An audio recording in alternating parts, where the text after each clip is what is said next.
Hi everyone, today we're going to talk about how to simplify fractions. Now, simplifying a fraction just means reducing it to its simplest form, and the way we do that is by dividing both the top number and the bottom number by something called the greatest common divisor, or GCD. Let's look at an example together. Imagine we have the fraction 583 over 1007. Not the nicest numbers, right? Our goal is to make it simpler. To do that, we need the greatest common divisor of these two numbers. And there are actually two ways we can find it. The first way is repeated subtraction.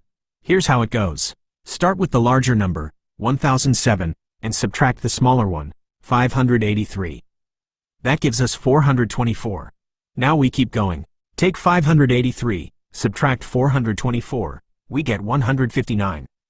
Then 424 minus 159 is 265. Next, 265 minus 159 equals 106. Then 159 minus 106 equals 53. And finally, 106 minus 53 equals 53. Notice what happened. Both numbers ended up as 53. That means the greatest common divisor is 53. Once we know that, we just divide both numbers by 53. 583 divided by 53 is 11, and 1007 divided by 53 is 19. So the simplified fraction is 11 over 19. Now, that worked, but honestly, all that subtracting takes a while. So let's look at a faster method called the Euclidean algorithm. This one uses division with remainders. We start by dividing 1007 by 583. The quotient is 1, remainder 424. Next, we divide 583 by 424. That gives quotient 1, remainder 159. Then we divide 424 by 159. This time the quotient is 2, remainder 106.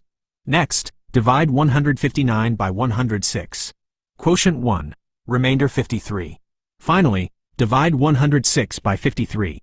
Quotient 2, remainder 0. And here's the key idea. When the remainder becomes 0, the last divisor is the greatest common divisor. And again, we find it's 53. So once more, the simplified fraction is 11 over 19. So, to wrap up, we learned two ways to find the greatest common divisor. One is repeated subtraction, which is clear but a bit long, and the other is the Euclidean algorithm, which is quicker because it uses division. Both give us the same result. And once we know the GCD, reducing a fraction is straightforward.